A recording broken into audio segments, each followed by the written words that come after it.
La cérémonie d'ouverture de l'atelier sur la réforme du secteur de la sécurité a eu lieu le lundi 5 mars dans la matinée au Palais d'État Diavlou, sous le haut patronage de son Excellence M. Eradjon Armampian, président de la République de Madagascar.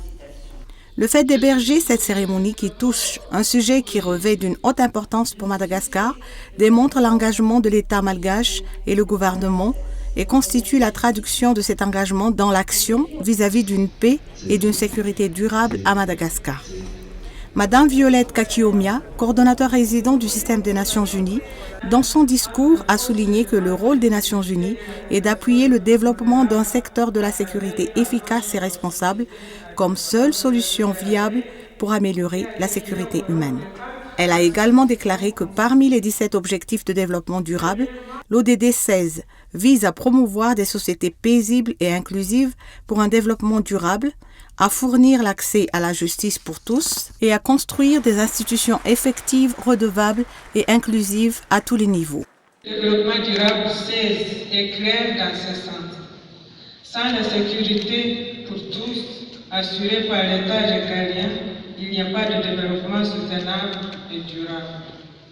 Cet atelier est la suite du processus après la signature des 2 accords de financement dans le cadre du Fonds des Nations Unies pour la consolidation de la paix avec le gouvernement malgache. Rappelons que 3 millions de dollars américains du Fonds pour la consolidation de la paix, d'un montant de 11,5 millions de dollars, ont été alloués pour soutenir directement la réforme du secteur de la sécurité pour une période de 2 ans et demi. Pour traduire son engagement en action, les Nations Unies continueront à mettre à disposition de Madagascar les meilleures expertises et expériences mondiales disponibles en matière de réforme du secteur de la sécurité. Selon le président de la République, dans ses mots d'introduction de la politique générale, nous devons à tout moment garder à l'esprit ceux qui sont au cœur de ce processus et pour lesquels nous nous sommes engagés avec tant de conviction, la population malgache.